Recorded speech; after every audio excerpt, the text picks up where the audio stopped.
Hi guys! Welcome to our YouTube channel. For today, we're going to Malaysia.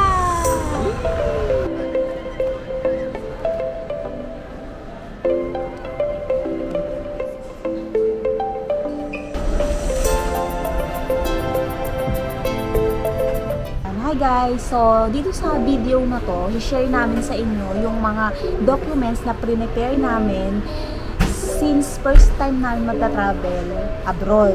Siyempre, may mga documents na kailangan kapag mag-exit kayo ng bansa. So, unang-una doon, siyempre, passport. So, dapat yung passport nyo updated. Tapos, alam ko yan, 6 months before expiration, dapat valid pa yung passport nyo. Kung malapit na mag 6 months, much better na mag-renew na kayo. Since amin, matagal pa naman, so wala kaming problem sa passport. Hotel booking. Yung sa amin, nagpabook kami ng hotel sa Agoda. Kasi, isa yun sa mga hinahanap daw. Kasi di ba? Hindi hinahanap sa akin yun. Hindi yun sa akin hinahanap. Isa yun sa mga number 1 daw na hinahanap. Kasi bago kami mag-travel, nag-research din muna kami kung ano yung mga documents. Since DIY nga kami. Booking confirmation, kailangan yon. Kapag nagpabook kayo, i-print nyo na lang din yung mga documents namin kasi pinrint namin lahat ng mga documents. Pwede naman hindi, pero mas maganda kung prepared kayo. Mas better guys. Siyempre yung flight. Oo, yung flight nyo. Siyempre, pag may yung aeroplano na sasakyan nyo, makapabook muna kayo ng ticket. Return, ano yun guys return. Hindi pwedeng one way. Dapat meron kayong pabalik na ticket, nakabook na din. Kasi tinatanong yun. Kung tourist kayo, pagka siyempre, OFW kayo, siyempre, one way lang kayo. Trabaho kayo doon. Pero iba yung pila nun, sa pila ng mga tourist. So, kami tourist. Isa yun, kailangan yun. Dapat back and forth na yung ticket nyo. Ano pa ba? Itinerary. Kailangan meron kayong itinerary. Much better kung solo nyo yung itinerary nyo. Kasi sabi nga din sa mga na-research namin, tinatanong din yung immigration officer. Kasi nga, tourist kayo, so dapat aware kayo kung saan mga pupuntahan nyo as tourist dun sa bansa na yun. Tapos, yung sa amin, pinrint din namin. Kahit DIY siya. Gumawa kami guys ng sarili namin. Kahit simpleng Excel or Word lang. A1, diba, DIY kami. So, nagawa lang siya sa Excel ng day 1, anong oras, tapos kung ano yung mga oras sa pagkakasunod-sunod. Sabi, dun sa mga na-research namin, tatanungin daw yon. So, dapat i-memorize nyo or alam nyo man lang. Siyempre, dapat alam mo guys, kasi travel kayo, alam naman din nyo alam kung saan kayo pupunta doon. Kasi, isa yun sa mga tinatanong ng immigration, kung saan kayo pupunta, kasi nga, turista kayo, diba? Yon, tapos ano pa ba? Travel tax. Kasi pagdating nyo dito, kailangan yung travel tax. Actually, pagpasok pa lang naman ng airport, kailangan nyo na magbayad ng travel tax. As tourist kayo, magbabayad talaga tayo nun. Tapos, ano pa ba? Yun lang. COE. Yun, guys, importante yun. Pagka employee kayo sa Pilipinas, humingi kayo ng COE. Kailangan yun. Company ID, dinala na din namin. Kasi yun, actually nanap yun sa akin yung company ID. Ano pa ba? Yung company ID, syempre hindi na yung printed. Yung actual na yung dinala namin. Tapos HMO, kasi yun, nabasa ko din yun na HMO card daw. Dali nyo na rin. Dinala pero ko na yun ako, hindi ko dala yung akin. Pero buti na lang hindi namin. Tapos bank statement. Actually, yung mga sinasabi namin na yun, na-research lang talaga namin to.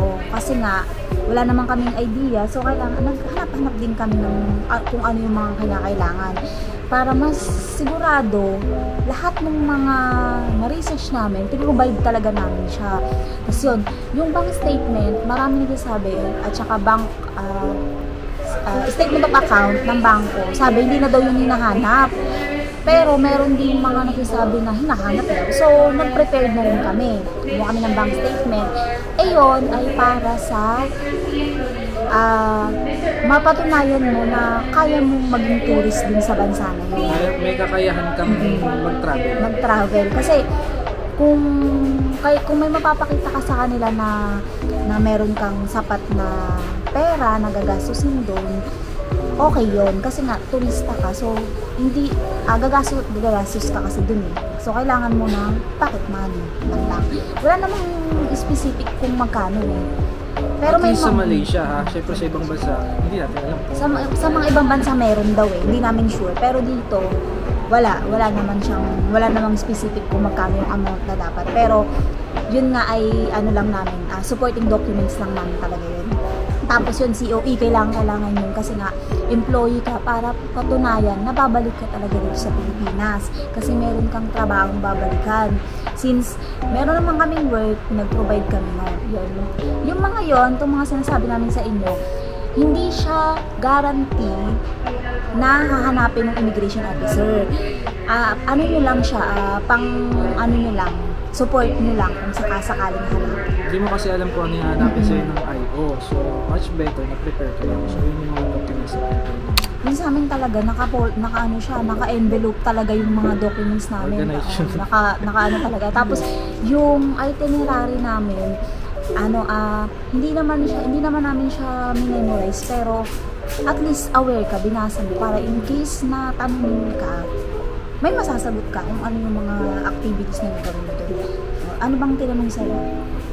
So, ito guys, punta tayo doon sa tanungan portion ng IO. Okay, sa akin muna ha. Magkaiba kasi kami ng booth. So, magkaiba kami ng IO. Ang tinanong sa akin ng IO, pagbigay ko ng passport at saka ng boarding pass, bakit, saan ka pupunta? Sabi ko sa Malaysia. Anong gagawin mo doon? Mag-vacation ko kasama ng spouse ko. Tapos, humingi siya sa akin ng booking confirmation ng hotel. Meron ako nun. Meron akong kopya nun. Tapos, ang sumunod na hiningi sa akin is COE. Tinanong niya ako, saan ka nagtatrabaho? Sinabi ko sa company, ganyan, ano ka doon? Sinabi ko, position ko. Tapos, hiningan niya ako ng COE. Nakita ko yung COE. Tapos, hiningan niya ako ng company ID. Company ID. Tapos noon, sabi niya sa akin, tingin sa camera, snap. Okay, wala. Yan lang sa akin ha, wala nang ibang hinala. Sa akin naman, parang walang ganong tinanong. Parang dalawa lang yata yung tinanong sa akin. Na ako pa yung, ako pa yung kabang-kaba. Habang nakapila kami, medyo mahaba yung pila sa immigration talagang mini-memorize ko yung itinerary namin kasi nga ang sabi daw kailangan daw i-memorize. Syempre ako talagang mini-memorize ko siya na yung per oras, day 1 anong gagawin namin, day 2, day 3. Iniano ko siya tapos kung ano yung mga tatanong. Nung nandun na ako, walang tinanong. Walang tinanong. Mas maganda naman yun na prepared ka, di ba? Kesa naman pagdating dun, tapos bilang ang dami tanong, wala kang alam. Ang tinanong lang sa akin, ano daw gagawin ko dun sa Malaysia. Tapos sabi, tinanong niya pala kung saan akong bansa. Sinabi ko din, Malaysia po. Tapos sabi, anong gagawin mo dun? Sabi ko, tourist lang po. Yun lang yung sabi ko. Tapos sabi niya, sinong kasama mo? Tapos tinuro ko siya kasi nasa kabilang booth siya eh. Sinuro ko siya, sabi niya, matagal na ba kayo? Sabi niya, ng fiancé mo. Sabi niya ganyan. Tapos sabi ko, opo. Sabi ko, 15 years po. Tapos napatingin siya sa akin. Tapos yun na yung huling niya, yung sinabi ko, 15 years po. Tumingin siya. Tapos parang, di ko alam yung reaction niya kasi kung affected ba siya sa breakup ng Katniel. Tingin ko, Katniel yun. Nag-hurt pa siya eh. Oo. Kasi nung sinabi ko yun, opo, 15 years na po. Tapos tumingin lang niya sa akin. Wala naman siyang reaction, hindi naman nakatawa, hindi naman nakasimangot. Tumingin lang siya, tapos biglang sabi niya, kailan ang balik natin? Sabi December 10 po. Tapos, yun na, okay na. Tinataka na, sabi niya, tingin na lang daw sa camera. Tapos yun na, tinistamakan na. Wala na sa akin, company ID pala. Yun lang. Sabi niya, saan ka nagtatrabaho? Sabi ko, sa ganyan. Sabi niya, pahinga akong company ID. Yun lang. Ang tanong lang sa akin, company ID, kailan yung balik, and sino yung kasama ko. Tapos kung matagal na daw kami, yun lang. Yung hindi naman Intriga pa kami. Hindi naman kasama sa na namin, yung ina-expect ko na tanong kung matagal na daw ba kami. Yun lang guys, ano lang din, be honest lang din sa sagot nyo, kailangan hindi yung pasikot-sikot kasi syempre, mahalata kayo kung nagsisinungaling. Tapos, Tsaka relax lang, pero ako kinakabahan ako hindi kanina. ako nakabang rin. Kinakabahan ako kasi nga, hindi ko, siya kasi yung gumawa ng itinerary, so memorize niya yun, sigurado. Nagplano Siya nun eh. nagplano nun, kasi DIY kami siya lahat. So ako, binigay niya lang sa akin yung itinerary, lately ko lang yung binasa, kasi syempre busy din ako sa trabaho ko. Tapos, kaya kanina habang nakapila, iniisip ko talaga yun, day 1 yung gagawin, day 2, day 3, ganyan. Tapos pagdating doon sa pilaw, ayun lang ang tinanong sa akin. Tapos, stop na, tingin lang sa camera. Yun lang. So yun lang guys, yung mga tinanong sa amin, yung experience namin, then yung mga prepare namin documents, although hindi namin nagamit lahat, pero much better na meron kayo. Kasi hindi mo alam talaga kung ano kukunin sa'yo. Kasi, since naman, talagang tourist lang as in talaga yung punta nyo, mas maganda na ihanda nyo lahat yun. Kasi hindi natin alam kung sa mahigpit ba kayo mapupunta na immigration officer. Hindi natin alam kung saan kayo mapupunta kasi parang 4 na booth, tapos sa isang booth dalawang ID. So parang ganun. So hiwa-hiwalay talaga. Hindi natin alam kung mahigpit kung mapupuntahan. Be prepared lang. Tsaka ang tip ko sa inyo, print nyo lahat. Mas maganda meron kayong hard copy ng lahat ng documents nyo. So, yun. That's it for our experience. Sinare lang namin sa inyo. Since malapit na rin kami mag-boarding, punta na kami sa gate namin. Okay? Maya papakita namin sa inyo pagdating namin ng Malaysia.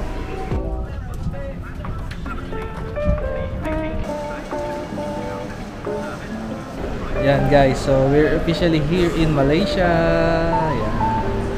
So pagdating nyo dito guys, diretso kayo sa immigration ng Malaysia. So tara, titignan natin kung anong gagawin sa atin doon.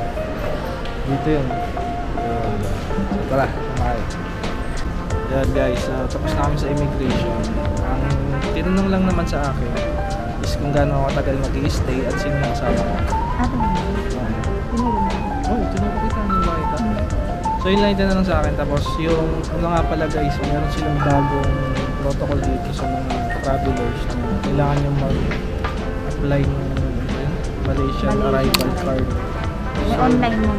Lately ko lang nalaman nyo guys, hindi ko alam ha. Few days before lang ng flight namin, 3 days before ng flight namin, nag-email lang sa akin yung AirAsia na gano'n na pala yung patakaran nila. Starting December 1. So, syempre, yun yung huli namin na prepare. Pero, buti na lang gumawa kami kasi hinahanap pala nila yung dito. Pupunta kayo dito, mag-fill up kayo nun. Basta mayroon siyang website, online lang siya. Para siyang e-travel sa Pilipinas, pero yung e-travel nga na ginawa ko sa Pilipinas hindi hinanap dun. So hindi ko lang alam kung hindi na talaga nila kailangan yung e-travel, pero dito sa Malaysia meron silang arrival card. I-print nyo rin yun, yung katulad ng ginawa namin. So tinanong ko kung kailangan ko ulit gumawa ng upon departure namin, pagbalik namin. No need na daw, entry lang daw. Ay ako naman, magkasunod kami pero magkaiba din kami ng immigration officer. Wala, pagka lapit ko kasi agad dun sa immigration officer, binigay ko agad yung card, yung departure card, yung pinarin, tapos passport and yung ticket. Yun lang. Tapos binuksan niya lang yung passport ko, nakita niya na birthday ko kahapon. Tapos sabi niya, oh, yesterday is your birthday. So sabi ko, we're here to celebrate my birthday. Tapos tinanong niya kung saan daw ako pupunta. Sabi ko, to visit lang yung Twin Tower. Sina? Napachika pa. Tapos binati niya ako na yun, belated. Hinatakan niya muna, tapos nung paalis na ako sa kanya siya nagsabi niya, yung belated happy birthday. Yun, saglit lang guys, konti lang yung tao. So yun, diretso pa immigration, tapos kaming nagpapalit na kami ng pera dito kasi kailangan namin lang pamasahe sa bus. Yung pera nila. KL Central. So, nagpapalit na kami, tingnan yung pera nila. Yung pera nila, Malaysian ringgit. Dito kami sa airport nagpapalit kasi safe dito at saka although nga siguro mas mataas yung rates na pero at least comfortable ka kasi safe ka na totoo transaction. Kasi sure di ba? Mahirap kasi sa labas So ayan, punta naman kami ngayon dun sa SIM card na binili namin via Klook. Claim na lang namin. Hanapin lang namin dito yun. Yan guys, nakuha na namin yung SIM card namin. So yung SIM card namin, Binili ko siya via Klook, 350 yata, parang ganun. Unlimited na siya na data for 7 days. So, yun, share na kami doon sa data na. So, ito, palabas na kami ng airport. Hahanapin namin yung bus station papuntang KL Central. Pag bumili kayo sa Klook, di ba bibili kayo doon, may QR code yon. Sa kanya, pinrint na lang namin, tapos i-claim nyo na lang yun dito sa airport. Hanapin nyo yung store niya. Kasi maraming nagtitinda ng SIM card dito, iba-iba. So yun guys, hindi na namin tatapusin muna tong vlog kasi medyo mahaba na. Babalik na lang kami pagdating namin doon. Hahanapin pa namin yung bus station, hindi namin alam kung saan. So see you next vlog guys. Marami pa kaming vlog dito sa Malaysia. Abangan!